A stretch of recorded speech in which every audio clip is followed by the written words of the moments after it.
Good morning, everyone, and welcome back to the Hidebound Convivium. Today I'm going to be doing another unscripted follow-up video of my last video, which was on housing and wages. One of the things that I touched on housing and wages was the traditional family arrangement or God's traditional plan for the family. And one of the things you'll note, of course, is that I talk about the distinct possibility of couples having, 6 to 9 children and how this wasn't uncommon in historical times. But the obvious there are going to be people who give the obvious rebuttal of, but what about overpopulation? The world currently has 7.3 billion people on it, and we don't know if the Earth can sustain that much. There's scientists that say the Earth can only sustain 10 billion people, and that's only if everyone stops eating meat, and blah blah blah. So, I want to address some things about the overpopulation argument because it's used a lot as a rebuttal to people who have these traditional sexual mores. People who say, for example, want to push birth control on either Western populations or on specifically African or Southeast Asian populations where the church is doing ministry. These NGOs will want to push birth control as a solution to the quote unquote population problem in these developing countries. And one of the things they'll say, right, is that basically these people having too many children will just swamp us out and there'll be mass famines, it'll be terrible, and so on and so forth. So today I just kind of want to talk about that and maybe talk about some reasons why that's not going to happen. So I'm getting all my population numbers from the Index Mundi, and they get their data from the CIA World Factbook. I'm going to put a link in the description, but I use this site because it has a very nice bar graph and it ranks the countries by growth rate. So currently, the worldwide growth rate per annum is 1.07%, and the nations with the fastest growing population. So the fastest growing nation right now is South Sudan at a rate of 3.83%, followed closely by Angola, Malawi, Burundi, Uganda, and Niger that are all above 3%. What's interesting to note about this actually is that South Sudan right now is in the middle of a civil war. So I don't know if those population figures take into account people who are killed during wartime. I know they take into account recorded deaths. I don't know how good the population figures for these African countries are going to be actually, but I think it makes sense for South Sudan to have a high population growth rate. Uh, considering it is a war zone, so when the civil war finally ends, you're going to want a population rebound. In the United States, we sit currently, I think, at rank 127. We have a population growth rate of 0.81% a year. So, pretty slow, pretty modest. Interestingly enough, the population figures for the Eastern European countries all put them in the negative. Um, so in Russia, Poland, Slovenia, Slovakia, Ukraine, and Hungary, they all have very slight negative growth rates. Um, I read the footnotes at the end of the data, and you can as well. And this it says it also includes um, growth or decline rates by migration, which means probably that these countries are either flatlining or growing slightly, and that um, there are just a lot of people immigrating out from these countries, probably in the case of Poland, Slovenia, Slovakia, uh, and Hungary, probably to other European Union nations. But there also is a lasting problem in a lot of these Eastern Bloc countries with abortion. I know during the Soviet Union, if you listen to people like Peter Hitchens talk, he'll talk about the Soviet Union and how at one point there were more abortions than live births. And those kinds of problems, I think, are still um, present to some extent in Eastern European countries, but I think if you take into account migration, the U.S. levels of population growth are actually lower um, than what they're projected from the Index Mundi, and the countries like Poland and Hungary, for example, they probably actually do have some population growth. I think these numbers are also from 2017, 2018, maybe, so that they might be a little bit older. I know Hungary right now, since they're doing a lot of pronatal policies, they're sort of having a kind of a mini baby boom, I think. Um, but here's something to keep in mind, right, is that the human population does not grow exponentially. I went online because I didn't want to do the math. I went online and I used a human population calculator, link in the description. And when I put in the 1.07% population growth figure in the calculator, what it does basically is it just compounds the growth. So we end up with 39 billion people in 2119, so 100 years from now.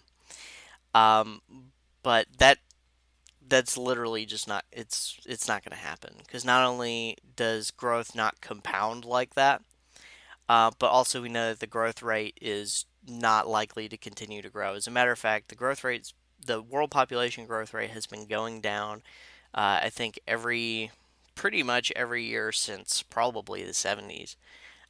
And right now we're it was like 1.12 in 2016 or something like that. Now it's 1.07. So, obviously it's not the growth rate is not increasing; it's going down. And this I think is more easily represented in the UN population projections. Link in the description. And they say that there's likely to be 9 billion people by 2050. So, extrapolating that out, there will probably be a little over 10 billion people by 2119. And that's a considerably slower rate of growth. And now, sidebar that, keep that in mind. Currently, there are 1.2 billion Catholics in the world. Okay? That's just what you get if you Google it. But you got to understand that the vast majority of these people are, culturally Catholic, but not actually Catholic. Maybe they were baptized Catholic, or they have Catholic sounding names. They were born in a Catholic country like Italy or the Philippines, Ireland, or whatever, but they're not functionally Catholic. And so, of the 1.2 billion Catholics, only a certain percentage of them are what I would call actually, functionally Catholic, in the sense that they might even be Christmas or Easter only Catholics. And so the Christmas and Easter only Catholics, and then the actually practicing Catholics, are a small subset of the 1.2 billion. And I can't give you exact population numbers because I don't know. But they're only going to be a small subset of that 1.2 billion. Out of that subset, then you also have to take into account the people who do go to mass but maybe don't practice the church's teaching on sexual morality. Maybe they contracept.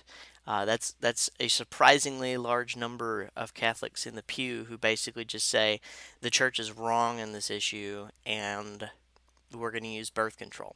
So there's quite a few of them. Probably, I would say probably a majority of Catholics in the pews, just regular Catholics in the pews. So, of the practicing Catholics and not the Christmas and Easter only Catholics, you're going to have an even smaller subset of those that don't use contraception, who practice maybe natural family planning or something like that. Of the ones that don't use contraception, there's going to be some that practice natural family planning in quote unquote the contraceptive mindset. I think that's a real thing. So, they're going to have more children, obviously, than, their more secular compatriots, but they're also going to have less than, they're probably less than 5 children. So they'll probably cap out at about 4.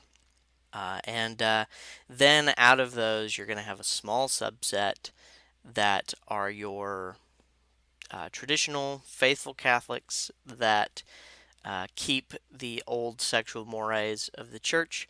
It's probably going to be mostly people that go to the Latin Mass, but not necessarily. Plenty of people that go to the vernacular, the Novus Ordo Mass, are going to be doing it, but a smaller subset, right?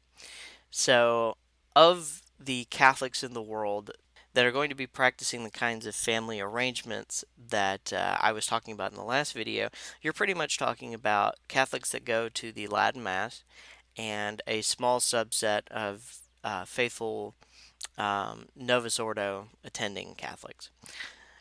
As a number of, the Catholics in general, or as a percentage of the Catholics in general, that's going to be a very small number. Um, I would say probably it's probably in the millions, but and then you also have to think about a lot of people that are included in the 1.2 billion number. They are in developing countries where they would have had large families anyway, Catholic or no, because as we know, in African countries, for example, where the faith is really growing fast, countries like Angola, South Sudan, Malawi, Burundi, they're having like 5, 6 kids per family. And then you also, of course, have to take into account the even smaller numbers of other sects that have high fertility rates. So, including the traditional Catholics, traditional Orthodox, particularly devout evangelicals, the Amish, maybe the Mennonites, and Mormons. So put all those groups together. Those are the people whose population rates are going to be growing quickly. Everyone else, probably not. I mean, of course, I'm talking about in Western countries in general. So, as a subset of the Western population, I don't think Amish people, Mormon people, very traditional Catholics and Orthodox and devout evangelicals make up a very large percentage of the population. So even if they just had 12 children apiece, there's still no way that they would, overwhelm the resources of the country or the resources of the world because they make up such a small subset of the population. So really, if you're a traditional Catholic, don't let anyone tell you that, by you having 6 to 9 children, you're going to doom the world, because it's just not true. Like, the numbers just aren't there. Now, I sympathize with the whole idea that, um, we're going to become, the population is going to become too large to be sustainable. I'm not sure how true that actually is, but there are certain steps that we can do that don't involve contracepting and that don't involve, you know, especially abortion. It's just that's not an option. So a couple of things, in closing that we could talk about is, if the population actually did just skyrocket, and was, somehow people with traditional sexual mores became the norm, right? And the population just skyrocketed. That would be an instance wherein you could use natural family planning. I think that would be that would fulfill the criterion of a dire or severe enough circumstance for natural family planning. Additionally, there are other technologies that we can develop that will help alleviate some of these problems. So we could find alternative means of power and places to live. I'm thinking specifically of like orbital solar power, tidal power, nuclear especially, orbital habitats. People have been tossing that around. It'd be mostly for the rich people, but honestly, I would love to offload the rich people and get them into space because, you know, uh, usually they're pretty insufferable. So I would say let them have their gay space communism actually in space. We could also have underground habitats. Nothing stopping. Of course, don't build them in a fault zone. But that's one of the problems of overpopulation. Is I guess is that you end up building cities in places that you really shouldn't. Although overpopulation isn't necessarily the problem. It's just people are dumb because they build cities in places like San Francisco. And then, of course, one of the things that people talk about a lot, and I actually agree with this, is that we have a real dependency on livestock. We, especially in the West, we have a high meat diet, and if you're just talking about caloric intake and a caloric efficiency, it's much more efficient to actually eat the grain than to feed it to the livestock, slaughter the livestock, and eat the meat. So yeah, if we weaned ourselves off of meat a little bit, I think that would be good. I think that would be good for the soul actually, as well as good for the environment. Uh, but those are my closing thoughts, and this has been the Hidebound Convivium for June 5th. Thank you very much for watching.